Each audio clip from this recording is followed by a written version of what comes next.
يا مساء الجمال. في قلب جزيرة مفيش بني آدم دخلها قبل كده، كهف غامض جواه مدخل لعالم الحياة الأبدية، واللي بيحرسه كائنات مرعبة ما تخطرش على بال حد، وبنت متربية على إيد تعبان ضخم. استعدوا الرحلة كلها رعب وإثارة، بس الأول ما تنساش اللايك، ولو أول مرة تشوف قناتي اشترك عشان يوصلك كل جديد. حكايتنا بدأت مع مجموعة من الجنود، وبنعرف إنهم في الغابة وبيدوروا على نوع نباتات معينة. وقتها واحد من الجنود شاف بنت شكلها جميل، بس الغريبة إنها حاطة جلد تعبان على جسمها. بس مش دي المشكلة الحقيقية إن في حاجة غريبة بدأت تجري ناحية الجنود، بس إيه هي لسه محدش عارف. وفجأة ومن غير أي مقدمات ظهرت أفعى عملاقة وهجمت عليهم، فحاولوا يضربوا عليها نار لعل وعسى يقدروا يموتوها، بس للأسف ده زود جنونها أكتر وبدأت تأزأز فيهم واحد ورا التاني. ساعتها الراجل ده نفد بجلده واتكعبل ووقع جوه كهف شكله مخيف، فصاحبنا قام ياخد جولة في المكان. ساعتها شاف حاجة بتلمع، ولما قرب لها لقاها نبات شيطاني اسمه النبات اللامع. ودي بقى النباتات اللي اصحابنا جم عشان يكتشفوها. فصاحبنا ما كدبش خبر وكلم حد من اصحابه وقال له انه لقى النباتات. ساعتها ظهرت البنت اللي لابسه جلد التعبان، فاخينا قعد يحلو عليها: يا عم خليك في اللي انت جاي عشانه. بس لاجل حظه المنيل ظهرت الافعى العملاقه وعملته بفتيك. في اللحظه دي بنشوف البنت واقفه مع الافعى العملاقه، وشكلها كده في علاقه قويه بتربط بينهم. على زاويه تانية بنشوف مجموعه من المستثمرين قاعدين مع قائد الجنود واسمه تشانج. وقتها بنعرف انهم ما كانوش موافقين عليه انه ينفذ المهمه، وده لانه ما قدمش برنامج الربح لحد دلوقتي. فتشانج طلب من لين المساعد بتاعه يشرح لهم الوضع. فصاحبنا قالك ان كله تمام وقريب قوي هنجيب النباتات اللامعه اللي هتكسر الدنيا. فواحد من المستثمرين قال للين: انت عالم مجتهد ومش عايزين نعرض حياتك للخطر ونبعتك هناك. بمعنى اصح اللي بيروح المكان ده ما بيرجعش. لكن بنت تشانج قالت لهم: لا ما تقلقوش، كله تحت السيطره، احنا هنبعت معاه تشاوية وده راجل من احسن الضباط عندنا. مش بس كده، ده الوحيد اللي نجا من اخر عمليه، يعني تقدر تقول كده قلبه ميت. فاخينا ده قالك: بصراحه انا مش مطمن للعمليه دي. وقتها وقفت فراشه على الترابيزه، فتشاوية حدفها بسكينه ثبتها مكانها. ساعتها بنشوف ان عينه عين روبوت. وتاني يوم لين وباقي المجموعه كانوا في طريقهم عشان يكملوا البحث. في نفس الوقت البنت الافعى كانت قاطعه عليهم وبتراقبهم، ولما وصلوا الكهف بدات خفافيش تهجم عليهم. فرجاله تشاوية بداوا يضربوا نار عليهم ولفوا بسرعه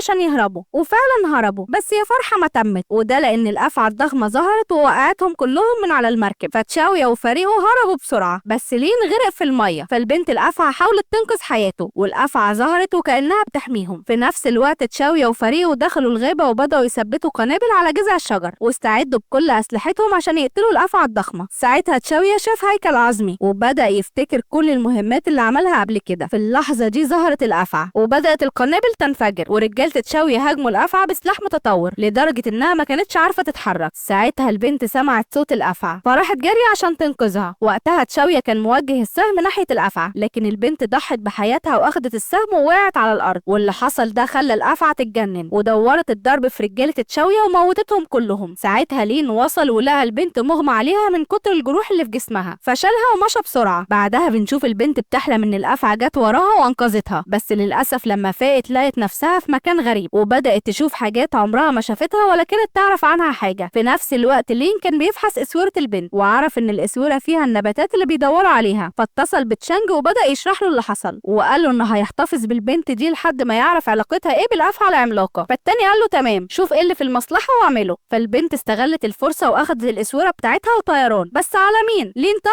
يجري وراها، والبنت في طريقها شافت اتنين قاعدين فبدات تبص لهم باندهاش، وده لانها اول مره تشوف بشر، فما كانتش فاهمه حاجه ومستغربه اي حاجه حواليها. وبعدها شافت 3 شباب قاعدين ومروقين على حالهم، فقربت منهم عشان تفهم هما بيعملوا ايه. وطبعا هما ال3 قاعدين متنحين للبنت، فواحد منهم مسك سلك البطاريه اللي كانت قدامهم وكهرب الاتنين التانيين. وكملت كمان لما ازازه من اللي كانت معاهم وقعت على الارض، يعني وصل لهم ميه وكهرباء ولا احسنها دماغ. وقتها البنت اتكهربت معاهم. لا مش بس البنت دي، كمان الافعى بدات تحس بنفس الاحساس اللي البنت حاسه بيه، فاخدت بعضها ونطت في الميه وطيران على المدينه عشان توصل لمكان البنت وتنقذها. بس لين وصل على اخر لحظه قبل الكهرباء ما تنشفهم، وفصل سلك البطاريه وشال البنت ومشى. وتاني يوم صاحبنا بدا يعلمها ازاي تعيش وتتعامل زي باقي البشر. بس صاحبتنا كانت مستغربه كل حاجه، دي حتى ما كانتش عارفه تلبس الفساتين اللي لين جابها لها. لكن صاحبنا كان كل اللي همه يعرف اصل الحكايه. وقتها عرف ان الافعى العملاقه كانت افعى عاديه، بس لما اكلت من النباتات اللامعه وصلت للحجم ده. مش بس كده، ده البنت والافعى بيحسوا بالم بعض. النصيبه بقى ان الافعى وصلت المدينه عشان تنقذ صاحبتها. وقتها بنشوف الراجل ده قاعد في امان الله وبيتكلم في التليفون، وبنته كانت بتلعب بالسكوتر بتاعها. ساعتها السكوتر جرى منها وراح عند الشجرة، فالأفعى زقته ناحية البنت تاني، بس فضول البنت خلاها تروح ناحية الشجرة، فشافت الأفعى وفضلت تبص لها. والغريب إن الأفعى بصت لها بس من غير ما تأذيها. وهو بيجي اتنين يخطفوا البنت الصغيرة ويحطوها في عربية، بس الأفعى راحت ناحية العربية وفضلت تبص للرجالة، فالاتنين خافوا ونزلوا البنت كطعم يعني عشان الأفعى تاكلها وهم يقدروا يهربوا. بس حصل العكس، والأفعى لفت العربية حوالين جسمها ورفعتها لفوق وهوب بلعتها بألف هنا. وقتها البنت شافت سهم في جسم الأفعى فشدته منها. ساعتها البنت الأفعى حست بنفس الألم، فبدأت تشرح للين حاجة على أفعى لعبة، فصاحبنا أخدها بسرعة على مكان الأفعى. ولما وصلوا البنت الأفعى شافت السهم واقع على الأرض، فتأكدت إن الأفعى كانت هنا. في نفس الوقت الأفعى كانت وصلت على أول النهر ونزلت المية، والصبح انتشرت أخبار الأفعى في المدينة كلها، والشرطة والصيادين بدأوا يدوروا عليها في كل مكان. وكمان عملوا لقاء مع البنت اللي الأفعى أنقذتها من اللي عايزين يخطفوها. نروح للسوسة بنت تشانج، وقالت له ولا تشغل بالك، أنا عندي خطة عشان نقدر نمسك الأفعى، وهي إن البنت والأفعى مرتبطين ببعض وبيحسوا ببعض، فلو استغلينا النقطة دي هنقدر نمسكها بكل سهولة. لكن لين قال لهم إن الكلام ده مش هيحصل، لأن الأفعى خطيرة ولو عملنا أي حاجة في البنت هتخلص علينا. فعم الحاج أخد لين على جنب وقال له بص أنت عارف إن أنا طيب، أنا عايز أوصل للأفعى الأول عشان أحافظ عليها، وأوعدك يا سيدي هقعدها هي والبنت معززين مكرمين في الغابة. بس لين ما كانش عاجبه الكلام ده، وكان عايز يرجع البنت والأفعى لمكانهم، بس للأسف مش عارف إزاي. فأخد البنت وراح على أكتر مكان بيحب يقعد فيه، وبدأ يحكي لها عن أهله، بس كان باين على ملامحه الحزن. فالبنت مسكت إيده وقالت له بالإشارة إنه يضحك. وقتها تشانج ورجالته خدروا لين وخطفوا البنت عشان يجهزوا الكمين للأفعى، وفعلا بدأوا يكهربوها. في نفس الوقت الأفعى بتحس بالكهرباء اللي البنت حاسة بيها، فبتمشي ناحية المكان عشان تنقذها، بس هم كانوا محاوطين البنت بكهرباء عالية قوي، وكل ما الأفعى تقرب عشان تنقذها هوب بتاخد فولت عالي. فالأفعى حاولت مرة واتنين بس للأسف ما قدرتش تقاوم وأغمى عليها ووقعت على الأرض. ساعتها الرجالة أخدوا عينات منها وبدأوا يعملوا عليها أبحاث وعرفوا إن عمرها 350 سنة. في نفس الوقت لين فاق وقرر إنه ينقذ الأفعى والبنت بأي تمن، وفعلا وصل للبنت وأنقذها وبدأ يعمل لها صدمات كهربائية بسلك البطارية عشان تفوق. لكن للأسف البنت ولا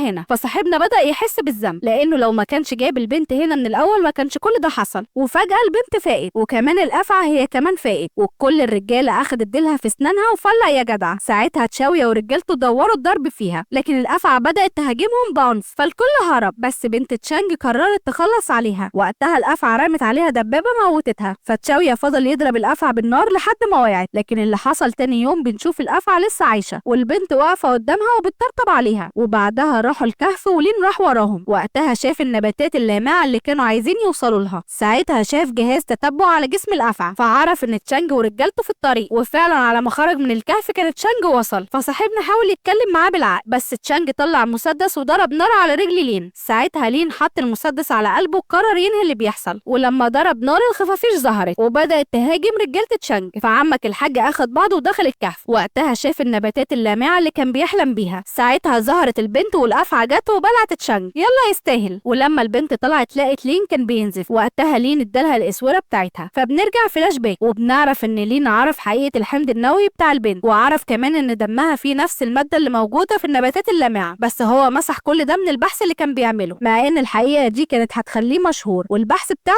نجح اكتر. لكن لين عمل كده عشان حب البنت الافعى وقرر انه يحميها. وفي النهايه شركه تشانج اتقفلت بسبب الابحاث الغير قانونيه اللي كانت بتعملها. وكمان البنت الصغيره والبنت الافعى قاعدين مع بعض، والافعى قاعده جنبهم وبتحميهم. وكده تخلص حكايتنا. لو عجبك الملخص ما تنساش تدعمنا باللايك والشير والسبسكرايب. كل وسائلنا على السوشيال ميديا هتلاقيها تحت الفيديو وفي اول كومنت. باي.